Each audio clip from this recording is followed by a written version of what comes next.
Tairn anall isteach, a haon, a dó, a trí.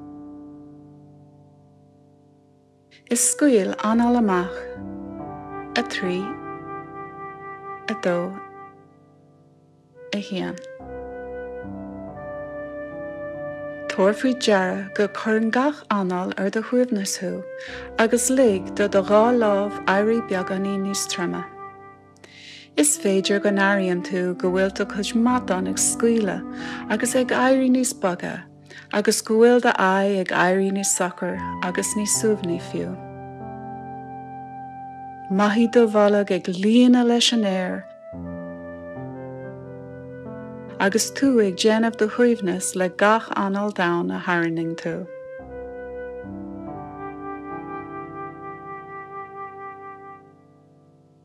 Tairn anall isteach, a haon, a dó, a trí.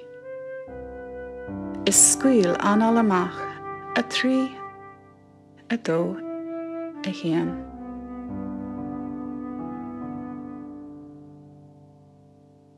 Tá áthas agus suamhnas ag teachtart anois, agus tú ag maithú meáchan do géig, lig do gá lámh éirí bag, trom agus te, agus lig do gá chus éirí bag, trom agus te.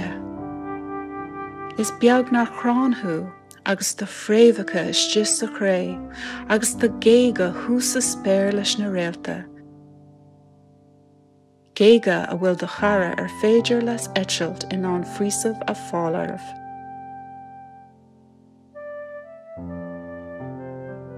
Tairn anall isteach, a haon, a dó, a trí. Is scaoil anall amach, a trí, a dó, a haon. Tuair ceadait féin do chuid imní go léir is scaoile amachar nó scamal. Bhí séimh leat féin. Tar faoisimh amlan domhan agus tú ag anall agus ag búlú crí rialta socair agat.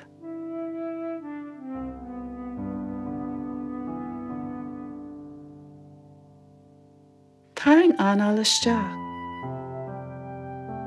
a haon, a dó, a trí. Is scaoil anall amach, a trí, a dó, a haon. Gach éon uair dhéana tú macnamh, bíonn sé níos fuasa duit de scí a ligean, agus teacht ar an dearcach dearfach seo. Agus is féidir an dearcach seo a thabhairt amach leat ar an saol. Tairn anall isteach, a haon, a dó, a trí.